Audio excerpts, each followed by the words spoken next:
as palavras podem literalmente afetar e mudar o éter do próprio espaço-tempo. E quanto mais você volta no tempo, mais próximo você chega da linguagem da luz, que é o que o povo quemético antigo e os egípcios falavam na antiguidade. Essas palavras têm poder supremo sobre a própria realidade. E assim, você sabe, apenas falar de certas maneiras e dizer certas coisas pode controlar diferentes resultados, porque sabemos que as frequências simáticas, que são criadas por nossas cordas vocais, emanam de você. Achamos que são apenas palavras, mas na verdade são códigos que o universo capta, códigos de programação. E então o universo executa esses códigos. É assim que muitas coisas acontecem. E assim, é uma forma de, você sabe, criar diferentes realidades, e esse é o poder da voz e o poder da fala. E então, chegando ao inglês, que agora domina todo o planeta, temos uma das forças mais fracas que podemos falar. É fácil de entender, é fácil de aprender, mas tem o menor poder sobre a energia do espaço-tempo. Quero falar sobre DNA, mas sinto que quero falar sobre de onde viemos, Anunnaki, do que somos feitos, o que nos compõe, o que nos torna humanos. Então, voltando, é basicamente assim: qual não é o papel dos extraterrestres na civilização? Então, de onde tudo começou, segundo o seu conhecimento? Bem, se você olhar para essas antigas tábuas sumérias, uma tábua especial, na verdade há duas muito boas: a épica de Atrahasis e a Enuma Elish e as 7 tábuas da criação. Esses são dois escritos separados que são tão profundos porque falam não apenas sobre o nosso sistema solar, mas sobre a própria criação do nosso sistema solar. Eles falam sobre a criação da própria Terra. Essa informação da Enuma Elish foi copiada para a Bíblia moderna, mas apenas uma pequena parte dela. A história completa está na Enuma Elish. Você descobre que há muito tempo existia outro planeta chamado Tiamat. Esse planeta era, na verdade, o 4º planeta. Marte era uma lua habitável desse planeta. Esse planeta era de 4 a 6 vezes maior que a Terra, um planeta aquático com terra e vida. E supostamente, quando o Sol refletia sobre ele, era tão bonito que rivalizava com o próprio esplendor do Sol. Era assim de belo esse planeta. Agora, nesse processo de formação do nosso sistema solar, havia muitos planetas e luas errantes que estavam fora de ordem. E em uma dessas órbitas, um deles colidiu com Tiamat e a quebrou em pedaços.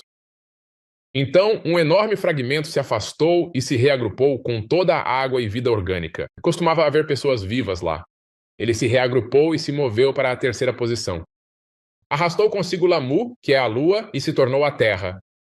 E o restante se quebrou em enormes pedaços e se tornou o cinturão de asteroides. E então lançou Marte para essa órbita elíptica estranha ao redor do Sol. E modelos computacionais da NASA e da Agência Espacial Europeia confirmaram isso, que Marte costumava orbitar. Outro planeta que agora está desaparecido, por isso Marte tem uma órbita tão estranha. E quando você olha para Marte, um lado está carbonizado, o outro lado é liso, o que é louco. Então, isso significa que o lado que está carbonizado é o lado que recebeu o impacto principal dos pedaços explosivos de Tiamat. E além disso, o equador de Marte não é perfeitamente reto. Ele foi deslocado cerca de 45 graus, o que significa que a massa que o atingiu puxou a crosta e a deslocou em cerca de 45 graus. Então, essa é a evidência. Essa é a evidência circunstancial que temos disso. O planeta, o cinturão de asteroides e o estado em que Marte se encontra agora. E então, essas pessoas vieram de outro planeta que orbitava o nosso Sol. Eles estavam em um planeta chamado Nibiru, de acordo com o Enuma Elish. E eles vieram de Nibiru para a Terra. Eles passaram pelo bracelete de Hammond, que é o cinturão de asteroides. Eles chegaram à Terra, e então um deles fez isso e decidiu: uau, isso é incrível! Finalmente encontrei o ouro de que precisamos, encontrei os recursos de que precisamos, podemos criar uma civilização dissidente aqui. Todos os recursos estão aqui para recomeçar ou iniciar uma nova civilização. E então ele usou algo chamado de tábua de cristal, o que é louco, para se comunicar com seu planeta. E avisou que havia encontrado o lugar para criar uma nova civilização.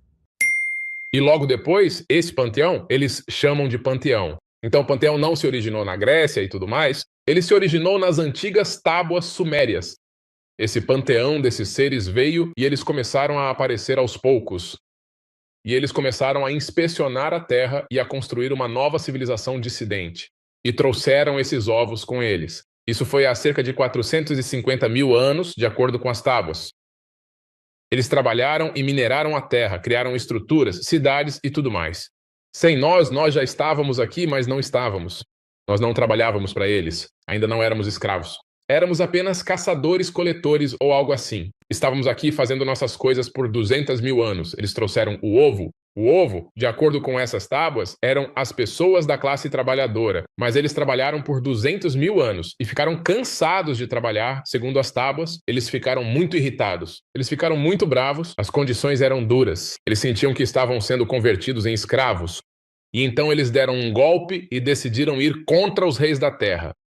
Então, muitos deles estavam trabalhando em Marte, construindo estruturas e coisas assim. É por isso que há anomalias em Marte que correspondem às coisas na Terra. Eles foram de Marte para a Terra para ter uma guerra, e estes são os filhos de Deus que caíram do céu. Eles desceram porque Deus, não o Deus criador, mas o Deus desse povo Anunnaki, era Anu, o pai de Enki e Enlil, o tio de Tot e de Mars, Amin-Ra. E eles cercaram o acampamento deles em um lugar chamado Calendário de Adão, na África do Sul. Eles encontraram esse local. Esse local é uma atração turística. Hoje em dia, é a primeira mina de ouro já descoberta. Eles conseguem datá-la exatamente daquela época. Porque, na verdade, não é ouro?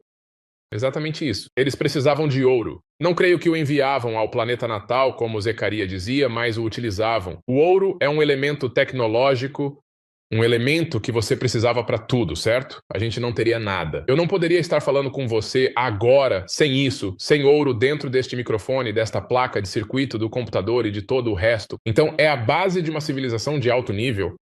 E então eles decidiram, Anki diz, eu tenho uma ideia para acabar com essa guerra. Existe um ser já existente neste planeta, podemos adicionar nossa essência a ele e fazer com que ele suporte a carga. Em outras palavras, podemos modificá-lo geneticamente, torná-lo mais, fazê-lo entender o que estamos dizendo, torná-lo menos volátil ou o que for, domesticá-lo e então podemos fazê-lo. Fazer o trabalho que vocês estão fazendo. Vocês podem ir embora agora, e isso foi acordado nas tábuas. Então eles começaram esse projeto de capturar hominídeos e mexer no DNA deles, e eles começaram primeiro com esse sistema de clonagem. Mas o problema era que eles não conseguiam se reproduzir. Quando eles tentavam se reproduzir, não tinham filhotes. Assim como se você cruzar um tigre com um leão, você tem um tigon, mas não tem filhotes, certo? Então eles pensaram, cara, o que vamos fazer aqui? Isso é loucura. Dá muito trabalho ter que ficar criando esses escravos e não queremos voltar a guerrear contra esse povo. Então Isis diz, eu tenho uma ideia. Isis diz, eu tenho uma história. Sim, ela diz. Vou pegar um óvulo de uma das mulheres e elas pegaram o óvulo e limparam um pouco. Isso é sim? Certo. Ok, desculpe, continue. Tudo bem. Esta é uma antiga tábua suméria. Ela pegou o óvulo e limpou o material genético ou algo assim. Eles fizeram um zigoto. Eles adicionaram um pouco da essência deles ao óvulo. Eles dizem essência. Acho que isso é modificação genética, pelo que entendo. Eles pegaram esse zigoto, que é como se chama na ciência moderna, eles colocaram no útero dela. Ela levou até o final da gestação por 10 meses, não 9, 10 meses. E então você a vê nesse famoso cilindro sumério, segurando o bebê e dizendo, minhas mãos o criaram. Ela deu à luz Adão, que significa primeiro homem. Não foi o primeiro ser humano que existiu. É o primeiro Homo sapiens sapiens bem-sucedido que agora deve ser capaz de se reproduzir sozinho. Porque Isis supostamente teve relações sexuais e um filho, um herdeiro, ao reconstruir o corpo desmembrado de Osíris, seu amado irmão e marido. Certo. O que, claro, não aconteceu. Obviamente há algo simbólico, então isso conecta a esse ponto. Certo. Exatamente o que aconteceu. E assim eles criaram Adams. Exatamente, claro. Sim, e eles colocaram Adams nisso. Éden, Ed-I-N. E o Senhor do Éden, ou ela era Seitã, era o nome. O cara que governava o Éden era Seitã, o Senhor do Éden nas tábuas. Certo, e isso foi realmente Ilil. E a Bíblia o chama de Javé. Eles acham que ele é Deus, mas esse cara está apenas se passando por Deus. Nunca foi Deus. E esse Éden era esse laboratório onde aconteciam esses rituais de acasalamento entre os diferentes povos. E eles, quando colocaram Adams lá, tentaram cruzá-lo com esses outros. Não estava dando certo. Então eles disseram: ok, vamos tirar um pouco de DNA dele. Vamos fazer outro igual a ele. Eles fizeram Eva. Depois eles os acasalaram e pronto, funcionou. Então eles não fizeram 8 bilhões de pessoas a partir de 2. Eles fizeram mais Adams e mais Evas, e fizeram mais Adams e mais Evas através do processo geral de engravidar e dar à luz. E assim eles criaram essa diversidade genética. Diversidade, para que então pudessem criar e multiplicar. Quem é que consegue criar 8 bilhões de pessoas? Eu fiz as contas ontem à noite. Na verdade, falei sobre isso em um podcast ontem à noite. Para haver 8 bilhões de pessoas na Terra e a Terra ter apenas, de acordo com Cristo, 6.000 anos desde que tudo isso começou, teria que haver, no primeiro dia em que tiveram relações, 1,3 milhão de pessoas nascendo naquele dia e todos os dias seguintes até hoje para chegar a 8 bilhões de pessoas. Simplesmente não aconteceu. Isso não aconteceu. Eles criaram essa diversidade de conjunto genético e continuaram a cruzar espécies. Por isso tinham regras rígidas sobre o acasalamento, quando e com quem você pode acasalar, para evitar a endogamia. Essa foi uma ótima história escrita nesses tabletes. E foi assim que eles começaram a criar a diversidade que dá origem ao Homo sapiens sapiens. História maluca, isso foi há cerca de 200.000 anos. Eles também nos modificaram geneticamente ao retirar o cromossomo 2, fundi-lo e colocar capas de telômeros em cada extremidade para limitar nossa expectativa de vida. Cientistas, geneticistas, universidades ensinam isso. Eles dizem: nós não sabemos como isso aconteceu. É uma mutação artificial que teria levado milhões de anos para acontecer. Mas isso aconteceu há cerca de 200.000 anos. Então as tábuas se alinham com a ciência moderna, mais uma vez, sobre 120 anos, certo? Esse não é o limite? Esse não é o limite do telômero? A previsão é mais ou menos essa. Você tem 120 anos para viver, se viver, é isso. isso está certo e é mais ou menos até aí que as pessoas vivem. Até. Estamos chegando aos 80, se tivermos sorte, por causa das toxinas venenos. Se não fosse por isso, chegaríamos aos 120. Então, qual é a questão do DNA lixo? Ah, sim, o DNA lixo não é lixo.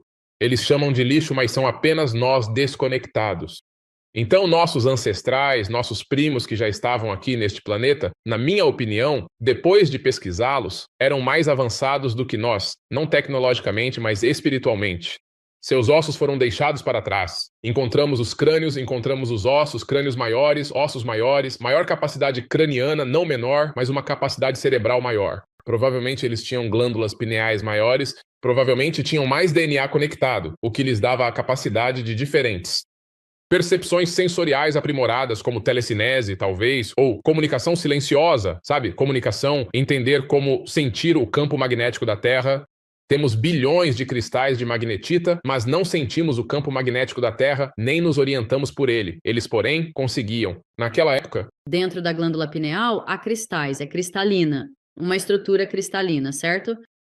é uma estrutura cristalina que, quando você aplica a quantidade certa de pressão, ela gera uma faísca. Você pode ter um despertar de Kundalini, sabe? Mas muito disso foi perdido e esquecido. À medida que nos tornamos bebês tecnológicos e passamos a depender de tudo que é externo, deixamos de usar nossa tecnologia interna. Podemos ativá-la? Ah, sim, você definitivamente pode ativar, sabe, através da respiração. A melhor maneira de ativar sua glândula pineal, antes de tudo, é desintoxicá-la, afastando-se de fluoretos, toxinas e alimentos processados e comendo de forma limpa.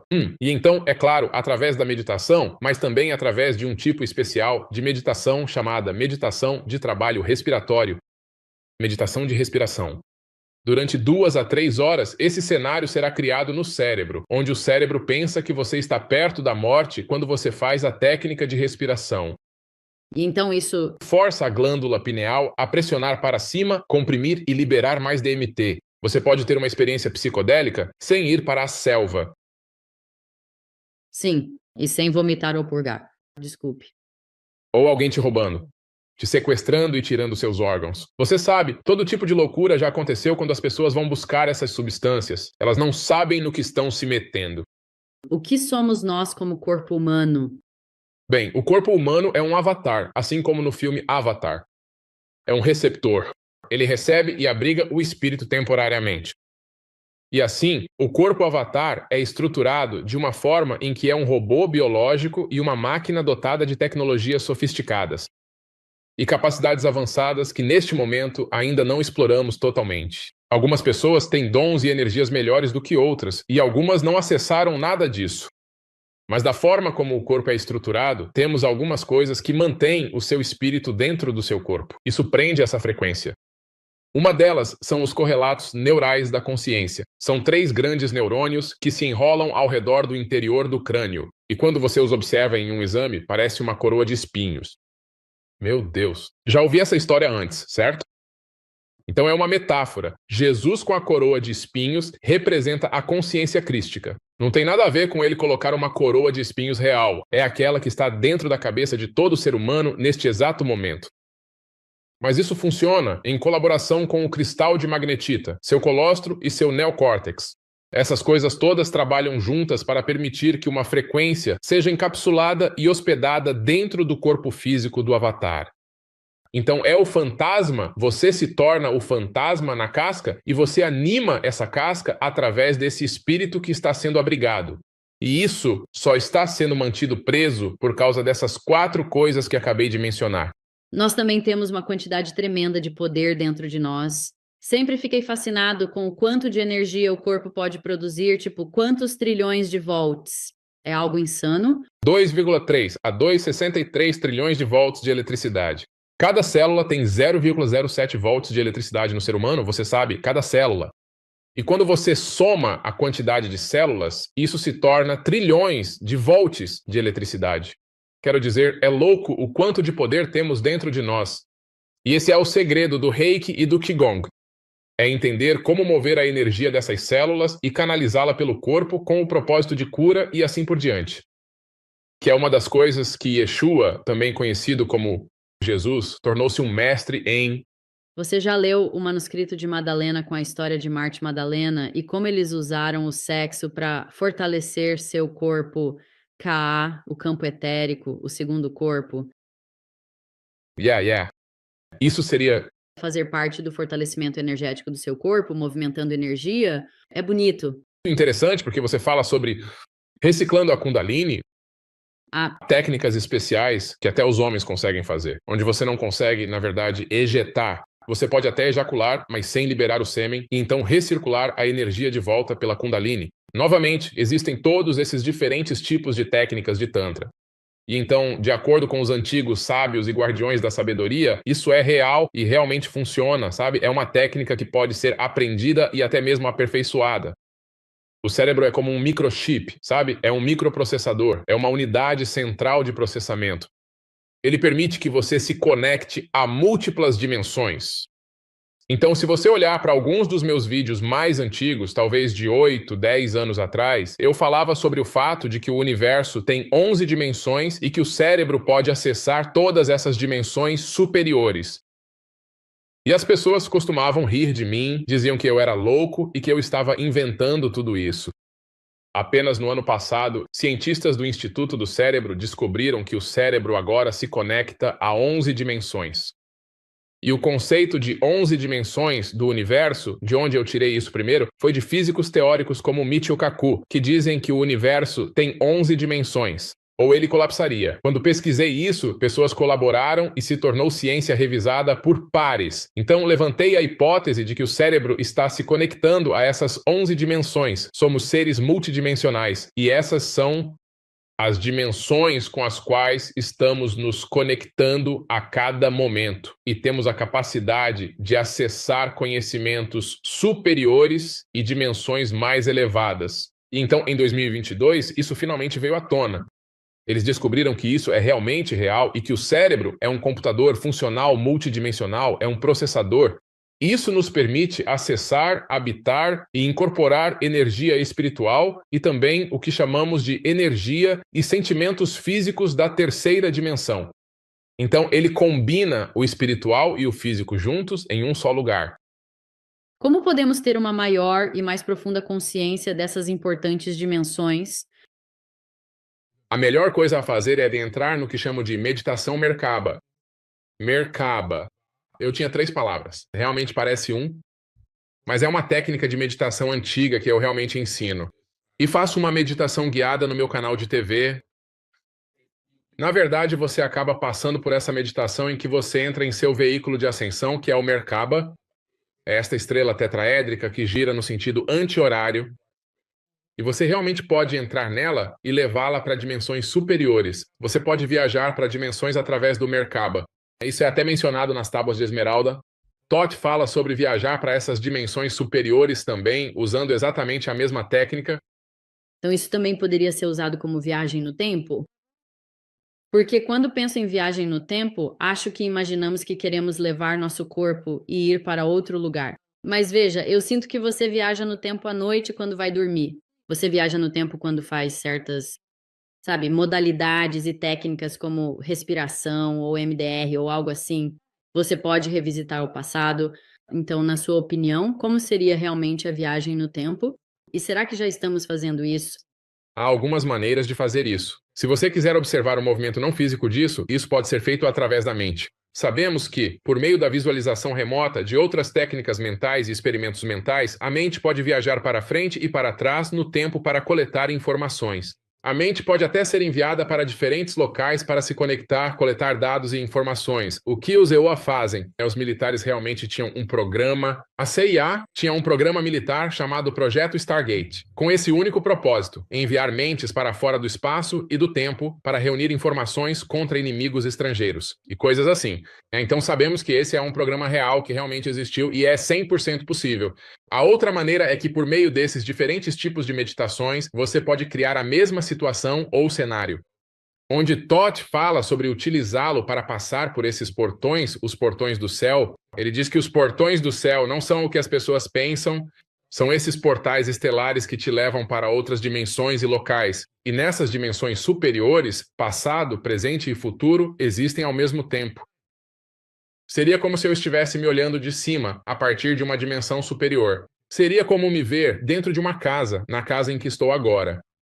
De uma dimensão superior, eu posso me ver em cada cômodo desta casa, mas em diferentes fases da minha vida.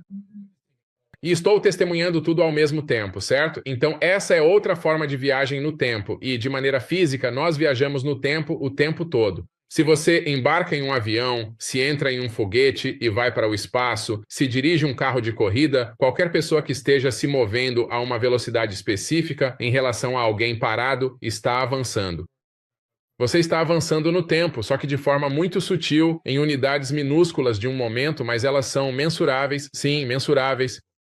Voltar no tempo também é possível, mas isso exigiria a capacidade de se mover em porcentagens mais altas da velocidade da luz, porque isso então permitiria que você voltasse no tempo.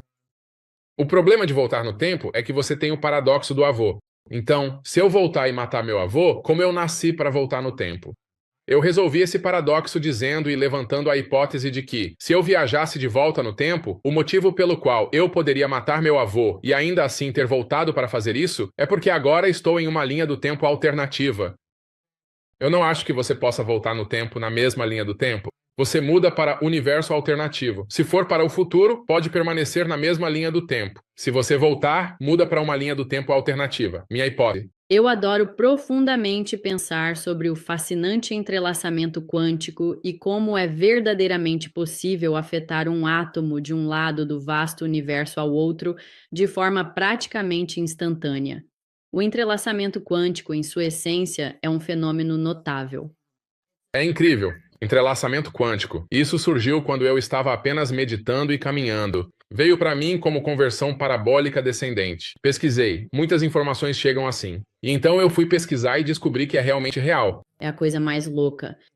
Está vindo do campo. Você está aprendendo isso no campo. E então eu descobri que com tantas pessoas brilhantes que estão fazendo essa pesquisa de conhecimento totalmente esotérico, é que você realmente retorna a ela. Você tem uma epifania, pensa em algo e então descobre o que é. Então, Exatamente. É exatamente assim que acontece. Eu sou como uma conversão parabólica descendente. Vou pesquisar. É o método para pegar duas partículas e fazer um deslocamento de fase nelas na mesma frequência para entrelaçar quanticamente as partículas. Você pode pegar uma partícula e levá-la para o outro lado do universo, se conseguir chegar lá. E quando você muda a partícula que está perto de você, a outra mudará instantaneamente. Em outras palavras, se uma estiver com o giro para cima, a outra estará com o giro para baixo. Quando você gira esta aqui para baixo, a outra vai para cima e vice-versa. Assim você pode criar essa comunicação de sobe e desce entre duas partículas entrelaçadas. Isso vai ainda mais além. Os cientistas agora descobriram que é possível entrelaçar quanticamente através do pensamento consciente, e eles realmente já entrelaçaram os pensamentos de pessoas. Eles colocaram uma pessoa em frente a uma tela de videogame, mas outra pessoa que estava, acho que 2 laboratórios distante, ele tinha o controle remoto. O cara em frente à tela estava vendado. O cara que estava 2 laboratórios distante estava olhando para a tela, mas quem estava vendado é que tinha o controle remoto, quero dizer. Então, quem estava olhando estava controlando a mão de quem estava vendado para jogar o jogo. Então, eles já entrelaçaram duas mentes. Ciência de verdade. Então, sabemos que quando temos uma epifania assim, raramente é um pensamento original. Muitas vezes nós entramos em sintonia com um pensamento que já existe, porque sabemos que todos os pensamentos são ondas de luz. Então, todo o pensamento que você está tendo agora, e que eu estou tendo agora, gera ondas que saem do nosso crânio e vão para o éter permanentemente, para sempre. E é por isso que os registros akáshicos são reais. É por isso que o livro da vida é real. Porque todos os pensamentos conscientes de todos estão ao nosso redor, flutuando nesse éter que chamamos de grade. E é tudo isso, tudo, em todo lugar, está conectado. Então você pode entrar em sintonia com algo e pode fazer esse download, e se conseguir discernir esse download, pode ter um momento de epifania. E é por isso que a realização quântica é tão incrível, porque se você realmente entender para onde vamos no futuro com as comunicações, serão comunicações entrelaçadas quânticas. Então, se você viajar da Terra aos anéis de Saturno em uma viagem de férias, leva 3 meses para chegar, enviar uma mensagem e receber a resposta de volta para a nave espacial. Se houver um problema, você terá um grande problema, pois ninguém virá te ajudar. Mas se tiver um dispositivo de comunicação quântico entrelaçado na Terra e levar um com você na nave, ou se você tiver uma matriz de comunicação que foi lançada anos antes para o espaço profundo, você pode se comunicar com a matriz ou com seu dispositivo de comunicação entrelaçado quântico. Você pode enviar uma resposta instantaneamente e receber uma resposta de volta. E é para aí que o futuro vai caminhar com esse entrelaçamento quântico. Mas, no que diz respeito aos humanos, entendendo que todos os pensamentos, ideias e conceitos muito provavelmente são baixados do campo. Pouquíssimos pensamentos são realmente originais. Eu acho que quase tudo o que pode ser pensado já foi pensado e existe nessa sopa. Assim como uma raça alienígena a 2 anos-luz de distância pode captar. Eu amo Lucy de 1960 porque essa onda de rádio, que é uma onda de luz, pode ser captada e decodificada. E você pode assistir Eu Amo Lucy de 1960. Mas qual é o mecanismo que conecta isso, então? E é aqui que eu fico um pouco confuso. E eu ouvi de um físico que dentro de cada um de nós existe um buraco negro. E então começo a pensar que talvez sejamos isso me dá como um caminho para um loop onde tudo você é o universo, como se você contivesse todas as frequências e padrões. Então existe esse tipo de looping infinito acontecendo dentro de você, mas também no universo, porque é tudo a mesma coisa? Possivelmente como buracos negros ou algo assim. Isso é mesmo? É através dos fractais. Certo, certo. Somos um fractal do todo. E em um fractal, se você olhar para um holograma, se você for até a menor parte de um holograma, encontrará a imagem inteira na menor parte. A única coisa que se perde é a resolução. E estamos vivendo em uma matriz holográfica fractal. É nisso que realmente estamos vivendo. E tudo isso é uma grande grade energética. E a questão é que a distância é uma ilusão.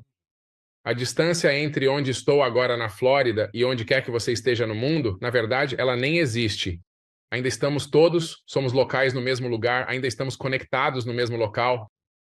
Individualidade, separação, tudo ilusões, não existe, há apenas uma entidade e uma consciência fornecendo a esta terceira dimensão a ilusão de separação e entrelaçamento quântico. E a forma como um corpo avatar é configurado, como a partir dos pensamentos, por exemplo.